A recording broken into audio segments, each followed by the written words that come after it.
duo in football. Oh, Oh, you know my what I phone just did? just. I made a mistake. I didn't hit record.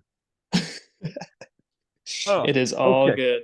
Okay. Well, you start over on the Packers stuff. You, I you're will you're on the definitely. you've got the floor. This is Trey Cordie, uh, PD of Mighty 93 in Stephenville. He's a big Packers fan. He's ready to Yes, take sir. off on them. So you can start over now. Sorry about that. I forgot No, to it hit is. record. Is perfectly fine. Mainly, what I was saying is that you could sit here and point the fingers at Rodgers or Gutekunst or LaFleur. I think, in my opinion, a lot of people will say it's the GM. I have notes here on everything the GM has done since 2018. Nothing but good stuff, except for a few stupid draft picks in the first round where Right. he could have gone this way or that way. Right. That's either here near. Well, how do you say that? Neither here or Neither there. here nor But there. Right. okay. But I think we who I point the finger at is Matt LaFleur. He has no identity. We hire him after he is the 27th ranked offense when he was offensive coordinator in Tennessee. Mm-hmm. For who Lord knows why we hired him. Obviously, Right. 3 great seasons in a row, uh, 2 NFC championships, and then bounced in the first round last year. I give him that, but who couldn't really do that with one of the best quarterbacks we've ever seen, Right. talent wise. Absolutely. Um, but I that's just my thing. I don't think Gutekunst is the problem. He's had, if you ask me, one, two, three, four great drafts. Mm-hmm. Like I said, aside from a few picks, but LaFleur, he has no identity. He has the best running back duo other than Nick Chubb or Kareem Hunt. You could say Mm-hmm. in Kansas City they have a great running back room, but you have AJ Dillon, who you go take in the second round. You have Aaron Jones, who, if you talk about what he can do in the run game and the pass game, I haven't seen anything like that Mm-hmm. in a long time. He's so shifty, but we just don't use him. And when we do use him, it's on a 2nd and 17 when we take a sack because Rodgers is just sitting in the pocket like this. Or, Right. well, one thing I did want to mention early on Uh-huh. is, how all the talks were about Rodgers. We should trade him for Russell Wilson whenever he went to Denver, and it all made sense. I think personally, as a Packers fan, that's what we should have done because we have Mm-hmm. an offense this year that is, obviously everybody talks about we have nobody at receiver. I think that's the opposite. I think we have Lazard. You can't find a corner that's within 3 inches of him in the NFL, Mm-hmm. and he's 6'6", 240. He Right. can get down the field, right? We have Romeo Dobbs, who's, well, we just lost him for 5 weeks, so that's Right. out of the picture. But we have Christian Watson, he can fly on the outside. We've got Randall Mm-hmm. Cobb, who also out for 6 weeks. But I'm talking about prior to the season starting. We had Right. guys that were put in place that, with a guy who can move around in the pocket and can Mm-hmm. be what Rodgers was, 10 years ago, right? That's Right. who we need. We need Rodgers from 10 years ago. We don't need the back-to-back MVP from the last 2 years who sits in the pocket and when things get bad, chucks it out to Devontae. Another thing we'll hit on later. But Right. we don't have that. Like I said, we have a 6'6", 240 guy, Al Nazard. He's having a phenomenal year when he's Right. healthy, right? Uh-huh. But I think we should have jumped on that trade with Russ because we have a guy that's 38, 30, however old Rodgers is. Right. He doesn't move. He's so stagnant in the pocket. And when he does run, you'll see the highlight on ESPN the next day. Yeah. Oh, Rodgers finally took up. Uh-huh. Trust me, you will never find another guy who loves Rodgers as much as me. But Right. this year just is kind of showing you when you don't have a Devontae. This Mm-hmm. happened with us in 2016, 2017, the 2 years before Gutekunst took over. Gutekunst took Right. over in 2018 after we had 2 losing seasons in a row, right? Right. Mm-hmm. That we lose Jordy Nelson in 15, 16 to the Raiders, just like we lost Devontae to the Raiders. We Right. lose all these guys. Donald Driver retires. James Jones. Nobody talks as a Packer fan. Nobody talks about James Jones, but those guys, Right. that core of receivers in 2014, 15, and then Gutekunst has to take over in 2016, 2017 with nobody. Devontae wasn't Devontae yet. Right. Cobb was at that point of his career where he was falling off, and then we sent him to the Right. Cowboys. All this stuff. This is where we are now, where Gutekunst took over in 2018. We're at that Mm-hmm. point now in 2022. After I could sit here and name to you all the people he's bringing through the draft, through free agent Mm-hmm. signings. We have all those guys, and it's just really it's injuries. It's Rodgers is so stagnant right now with this offense because Mm-hmm. he's still phenomenal. He will make every throw you need him to. he's not on the same wavelength as his receivers. He doesn't love LaFleur's play calls, which oh my goodness, I can't even start on that. If you want to talk about the NFC Championship against the Bucs, when he wants to kick a field goal, rely on his defense after not doing that the entire season. Those are things as a head coach that you just can't do. You can't go an entire season of putting it on Rodgers' shoulders, telling him, here, it's your offense. And then in those clutch situations, now you turn back in the biggest part of your season, and now you punt the ball off to the greatest quarterback of all time in Tom Brady and let him just walk down the field. You can't do that. And these are things that LaFleur he's been doing since he's came in 2018, 2019. It's always been that. It's interesting you bring that up because previous two podcasts, I talked to my cousin who's a big football fan, and we were talking about one of the things that came up last time was we talked about what the Cowboys did with Cooper Rush and kind of what the Eagles did with Jalen Hurts. And it's almost treating your quarterback, regardless of how good he is, and there's nobody better, more talented than Rodgers, but treating them like a backup quarterback in the sense that set some guardrails here. And let's make sure that we score enough points to win the game to help out our defense. We don't have to score 40 points a game. We need to do what it takes to win this game.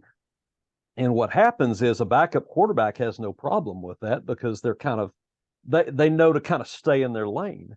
But when you get these quarterbacks, and even the best quarterbacks are a little bit of a diva, there's maybe a little bit of pressure with the salaries they're making and their egos to make the big play. And that's one thing I'm seeing with Rodgers this year is he may act like he doesn't have the pressure. You can see it in his face. Sure. He can sit there and laugh on the sideline with his buddies when we're losing by 30. You can see it. I see it, or at least I can as a Packer fan. I see right through it. Yep. I don't. And there's something with coaching, but one thing, a couple of things I noticed. I agree with you. Rodgers to me looks like the same player. He's making the same throws. I noticed the injuries. Bakhtiari has missed about half the games, hasn't he? He's missed three. He's missed three games. Three or most four, importantly, the first week of the season when we needed him the most. And then there's been other injuries on the line. I've noticed that it doesn't look like he has the time he's at all having. And while I don't disagree with you about the receivers, I do notice that as the season progressed when I was watching it, it's almost like the defense was kind of coming closer and not respecting the deep throw. Most definitely. And that's happening they're doing that to Mahomes right now. They're saying, okay, you may beat us, but you're not going to beat us with the explosive play. You're going to have to do it 14, 15 plays a game. Yep, that's a point I have right here. Yeah, and a point I have here about Mahomes is he lost his guy too, right?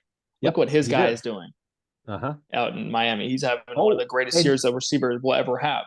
And you're seeing what it does for Tua. People think, well, he's washed up. Well, evidently not. No. You just add him to Waddle, and it just opens things up. So, I noticed that about Rodgers. Is it just now? Here's one thing that I've heard people talking about. Get your opinion on shotgun versus being under center. Of course, when you're under center, you get a little bit more play pass. And then also motion. Apparently, Rodgers doesn't like motion, but that's one of those things that you can kind of use to dictate to defenses, okay, they're zoning this side, or there's a little bit of friction there, and I'm not sure how you feel about that. So what I've noticed specifically this year, not in really other years prior, but what he used to be was he loved the motion. He loved play action, working with back when he had James Starks, Ryan Grant, all these guys, right? He loved the play action because people actually had to come in and feed. Now we have more talent at running back, but don't use play action. That's why when I say we need to stop looking at Gutekunst, we need to look at who's calling these plays and Rodgers calling those off or whatever it is. But you have, like you said, these defenders they're stepping forward now because they know Rodgers this year has only been 1 read, 2 read, 3 read, nothing else. If there's not those first 3 reads, he's going to sit there in the pocket and fall.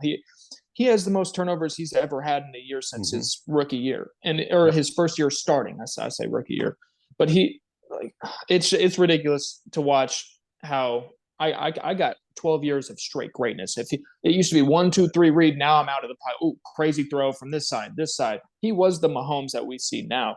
Now Sure. he's 38. He can't do that, and we don't cater to that. Everything that we do in our franchise does cater to Rodgers, except for when we step on the football field. That is what's so crazy to me. Everything we do, we give him however $100 million, and then we let Davante just get his way, and we trade him out, ship him out. We do all this stuff for Rodgers, but then when we get on the football field, we don't play for Rodgers the way he needs to play. A lot of it does go to, like you said, the injuries. The O-line doesn't give him time, but it's 12 years straight of Rodgers used to do that. He was able to get out of the pocket, get away from these guys. He's not doing that now. It's 1 read, 2 read, nothing. You know, the what I'm noticing about the running game is while the O-line has had the injuries, they look like they've run the ball pretty well. We do. When we run it a little bit too quick, or again, on those clips, you don't get every play, but there was a lot of explosive plays from the running game, and I'm wondering maybe if they just pare it back a little bit and said, look, we're going to stick with the run just a little bit longer, and not put as much on Rodgers, and that's what the Cowboys, we were trying to push the Cowboys to do. And I think it affected Dak a little bit to where he's feeling the same thing. He has to make every play. And he doesn't have the skills that Dak's a good quarterback because he hadn't had the skills Rodgers does. Yeah. And if Rodgers is struggling with that without the running commitment to the running game, lesser quarterbacks are going to. And exactly. So I don't know if that can be salvaged this year. I don't know. I mean, this game Sunday, I'm scared. But I mean, all Cowboy fans have PTSD from Rodgers because especially at Lambeau every year, and so I'm not counting this as a win at all. I'm hoping you give me a 1-point win, I'll take it right now because he just has killed us, and he's still the same Rodgers, like you said, a little bit less mobility. But as far as if he's got time and the receivers, now let me ask you this: I pulled up over the cap, which is where I look in the cap numbers, and y'all are a little bit snug up against the cap the next couple of years. Do you feel like that was the reason why they didn't sign Davante, was financial, or was there other reasons that they didn't? I actually don't think it was financial at all. I think Davante had a meeting with either Rodgers, Gutekunst, whoever, and he said, I want out of here and I want to go play with my buddy. And I think that's exactly that. I think that's all that happened. We had the money to pay him, or at least for a year or two, Right. But I think it was a personal decision for Davante, which, and I have it written down here, neither side has benefited from that trade at all. He's struggling he's not personally struggling, but the team's struggling. Yeah. And because he went into Vegas thinking I have another guy beside me and Darren Waller who's going to take some pressure off of my back, like he had in Green Bay a little bit with Lazard and a few guys. He doesn't have that there. He has a little 5'9" Renfro who gets open on 16% of his routes out of the slot. This year, I speak on this year. He is phenomenal if we're talking past 2 or 3 years. But the Raiders don't have the system or the history that the Packers have. I mean, they've been up and down, and I think Carr's decent, but he's certainly not what Rodgers has been over the years. So maybe a little grass is greener from Davante there. I don't know, but I was thinking about that when I looked at Davante's numbers, and I'm thinking, well, his numbers are still there, but they're 2-6, and so I'm wondering exactly.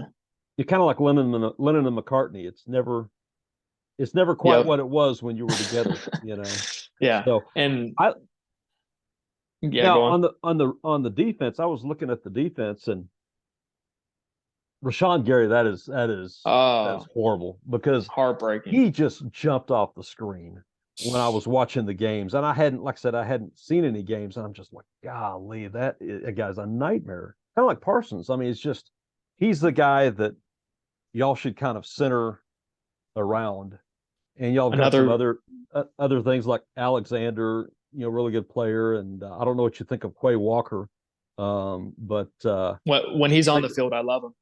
Okay, he's I really liked him coming out of Georgia. I really didn't. Oh yeah. But so that's a really tough loss. The rushing defense was y'all are a little light against the run, just like we are.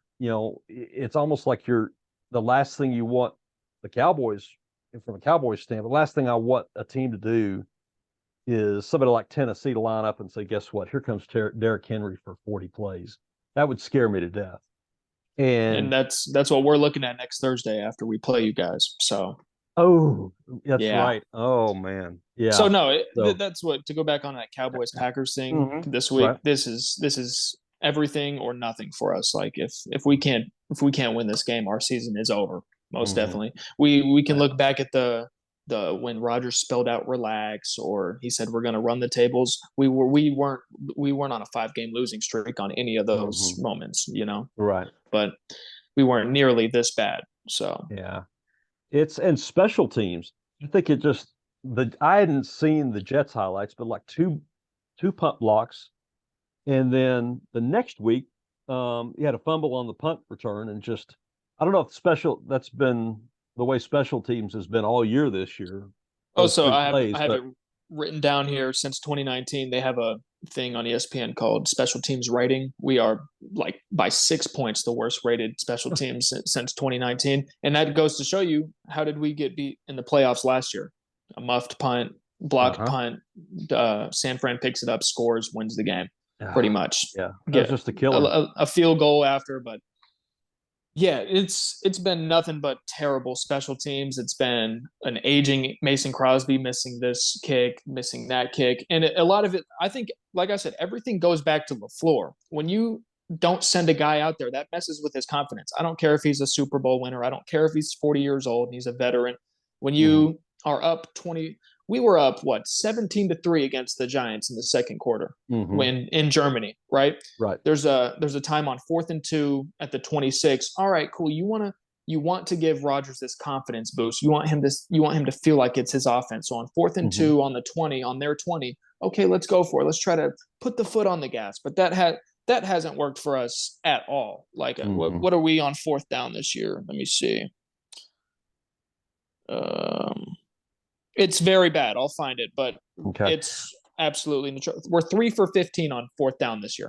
Our opponents are 2 for 5. And several of them were critical. I mean, at critical points in the game, 4th and short. And I noticed that several. I didn't know the overall 4th down, but I did see several critical ones. And it's almost like every one that was just critical, y'all didn't make.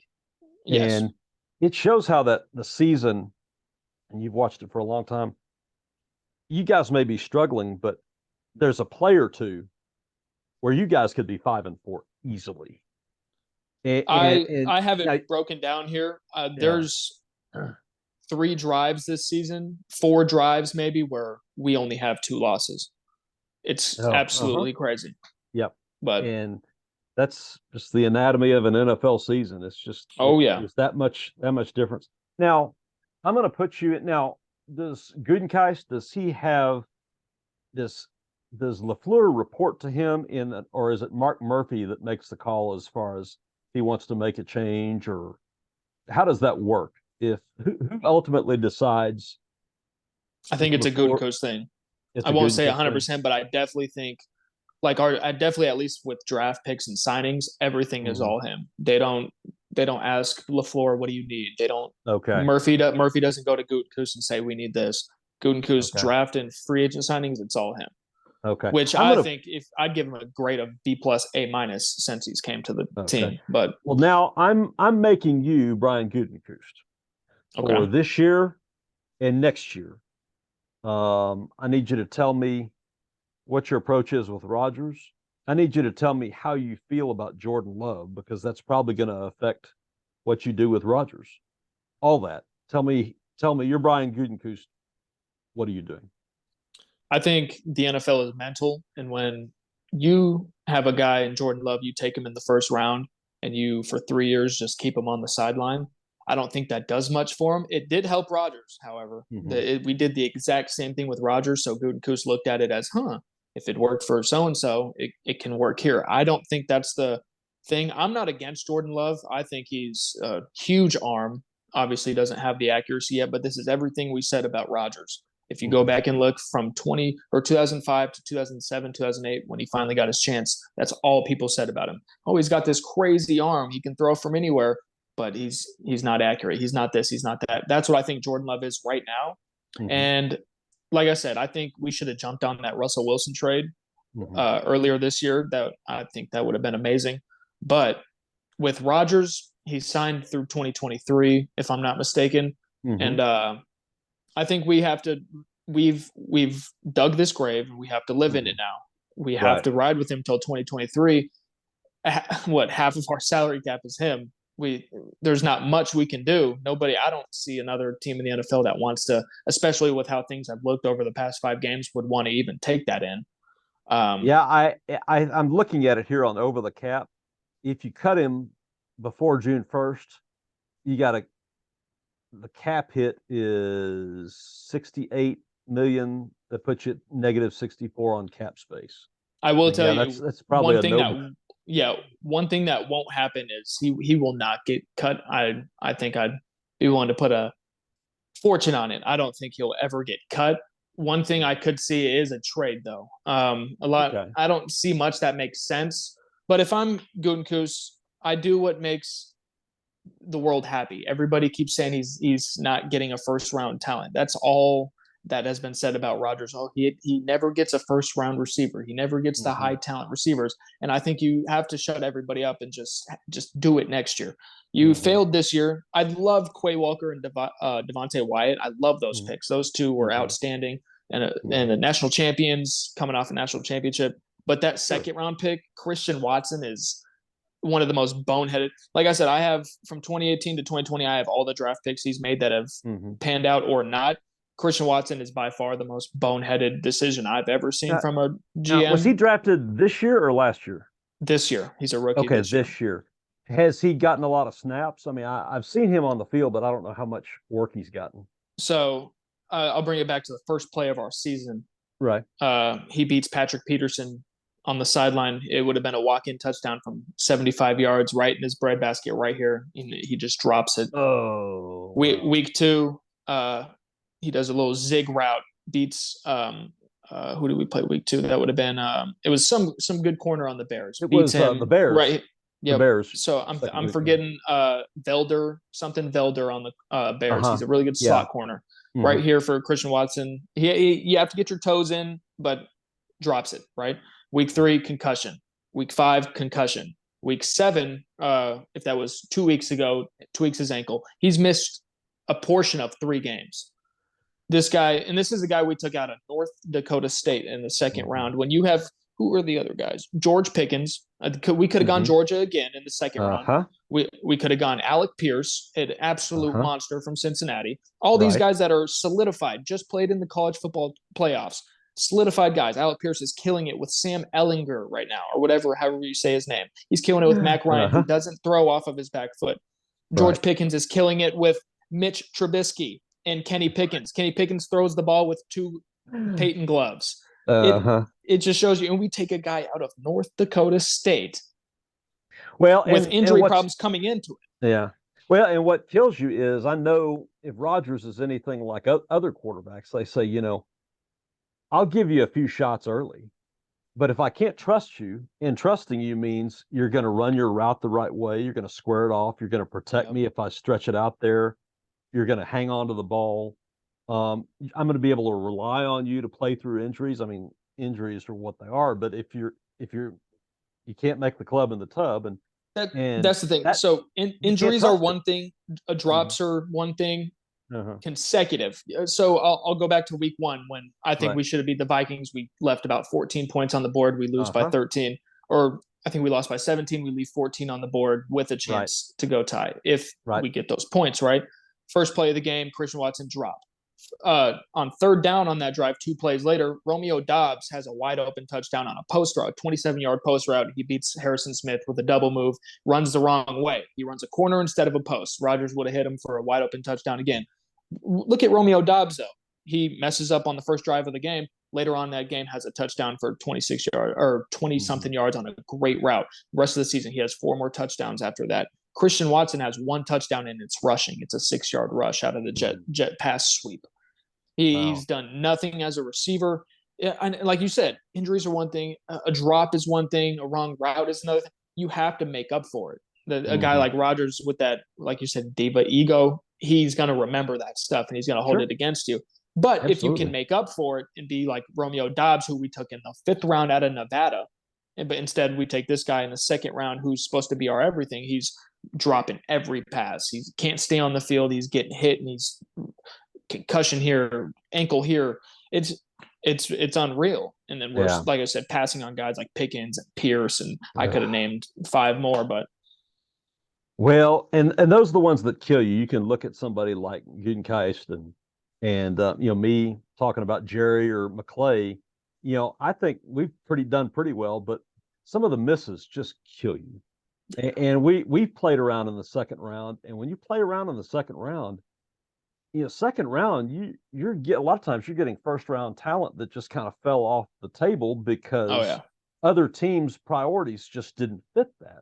And so to treat the 2nd round pick like a flyer is just no. You take flyers in the 6th and 7th round, maybe the 5th round, but those first 3-4 rounds, those are gold rounds, especially in the 2nd round. And I share your frustration. I mean, and that's when you let Devontae Adams go. If you're saying, okay, we've got a group of receivers in the 2nd round, you have to hit on that. You've got to hit on it, because otherwise you're in the situation you're in now. And sadly for Gutekunst, when you rarely miss, those misses amplify when your season is on a 5-game losing streak. When you should be, like you said, 5-4, 6-3. But it amplifies, and especially when in the 5th round you take Romeo, or 4th round 100 or 200 and something pick, you take the Romeo Doubs. 7th round you take Samori Toure, who has more receiving yards and touchdowns in the 7th round than the guy we took in the 2nd round. That's when it amplifies. It's not just that you took a bust in the 2nd round. It's that why are you finding guys in the 5th and the 7th that Samori Toure is going to be our wide receiver 2 next week? Okay. Or this week. Now so you're Gutekunst. Do you make a coaching change at the end of the year if it keeps going this direction, or do you dictate some changes and let it give him another year? I want to say you lose these next 2 games, you fire him. That will never happen. That never in a million years would you go 3 straight years, 13 wins, and then fire your coach. Well, actually, we've seen it in other sports where you have 3 great years and then midway through a season you get fired. We have seen that. But in the NFL, it doesn't really happen like that, especially 2 NFC championships and a divisional. You don't think he's lost the team, do you? I think he has, most definitely. I think he lost him last year. Or I think it goes back to even that NFC championship against the Bucs. That decision to kick that field goal was everything. And not only like I said, it's not, I can't point the finger at anybody in particular, but I can say there's about a 60% thing that should go towards LaFleur because of play calling, because he doesn't do a great job at being a people person. He's on that field. He's always he wants to be something that he's not. He has no identity. Like I said, about every question you have for me about the Packers, we'll come back to that, is that we just have no identity, whether it's Rodgers, whether it's LaFleur, whether it's no run game whenever we need it, whether it's if our defense wants to pick and choose when we want to play coverage or stop there's just no identity. So you saying you might do it if it continues this way. Do you think it will happen? As a Packer fan, I want to say we beat you guys. We beat Titans on Thursday Night Football, and then we go to what would that make us? That'll be 5-6. 5-6. And it's wide open right now. All you guys have to do is we're still the 2 seed in the NFC North. Oh yeah, and in overall feeling, this is toward you and my Cowboys. I like Philadelphia as far as I think they're good. Minnesota's good, but I don't think they're anywhere near unbeatable. I mean, I don't think Philadelphia may go 15-2, Minnesota may go 14-3, but they're not invincible like teams that typically have those records. Well, those teams can be had in the playoffs. on the Of road. course. And also, And every team in the NFL is one injury away from. yep. And Rashawn Gary, that's just, I mean, obviously, you hate to see great players get hurt. And that's just, I mean, just, it would be like Micah Parsons being lost for the year for us. We would just be like, yeah. Just it would be unreal. We have 8 people. Death. We have 8 people on the IR going into next week. Wow. All starters. Wow. Yep, we just lost our first round pick from last year, Eric Stokes. He's done for the season. Romeo Dobbs is out for 4 to 6. I could keep. Well, all it takes is one. I wish I could root for you this week, but I can't. I'm going to have to root the other direction, of course. But what do you now? I picked Buffalo to win the Super Bowl this preseason. Year. In preseason, that's who I picked. Who did you? Did you have a pick preseason? And do you? So preseason, I had obviously Chiefs Bills AFC Championship, NFC Championship. Here. I had Packers Bucks. I don't think either of those teams make it to the NFC Championship. Midway season, I want to say Eagles Vikings, but that's an obvious one. What I think could really happen, I think the Bucks could. I was watching Nick Wright on FS1 earlier, and he is saying Tom Brady is going to go into wild card week and lost you. That's right.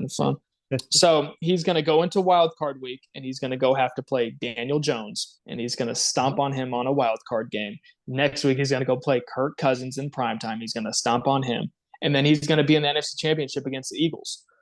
That's exactly how I've never shared a take. I've never been so in agreement with a take before, because if it's not the Giants, he's going to go and face the Falcons, or he's going to go face somebody in the NFC wild card where he's just going to walk through them. Well, or imagine if you're Minnesota, you get that 2 seed, you're hosting the 7th seed, and it's somebody like Brady or Rodgers, and you're like Rodgers or Prescott for that matter. And it's going to be an interesting playoffs. And I take it back. I didn't take Kansas City.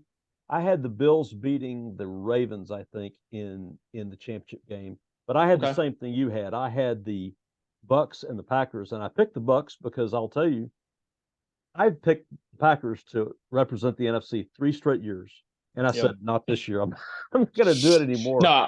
Yeah. So, we're thinking alike on that. So it's going to be really. I did call that we wouldn't win the NFC North this year. I have a bet with my buddy on just about, I'd say about 3 or 4 division winnings. One, I had the Eagles. He had the Cowboys. I'm going to win that bet. I had Vikings winning over the Packers. Going to win that bet. And he's not even a Packers fan. He's a Cowboys fan. And he was the one saying the Packers are going to win. I was like, no, we're going to struggle. Like, this is how our season is going to go. We're going to struggle. It's going to be another RELAX season. It's going to be another run the table. So and that's why I wanted to talk to you, because when I'd talked to you before, I realized, okay, you're not one of those fan people like, we're always not at all win. Very realistic, kind of like I am, because I didn't pick the Cowboys to go to the playoffs this year at all. Yeah, they've somewhat surprised me, and of course we're only halfway in, so you could put a damper on our season starting Sunday. So, well, Trey, this has been great. Of course, your participation on this is great. I knew I could count on you for some heat on the Packers. Yes, sir. I'm sure I will get that from you or other subjects again here in the near future. Of course. Good luck to you on the Mighty 93. I'm expecting big things from you now. Are you involved in game day on Stephenville, or in the background? Not for football yet. I do the board for volleyball right now. Volleyball season just ended, but here in the near future, I will start to get more involved in the football side of things. Excellent. Well, I'm really excited to see where that goes with you. I'm just thrilled for you, and I know it's exciting. Thanks so much for spending the time today, and enjoy the rest of your weekend, and good luck Sunday. We'll do a virtual handshake and see what happens. So, yes, sir. All right, man. See ya. Thank you so much. Thank you. Bye. Bye-bye.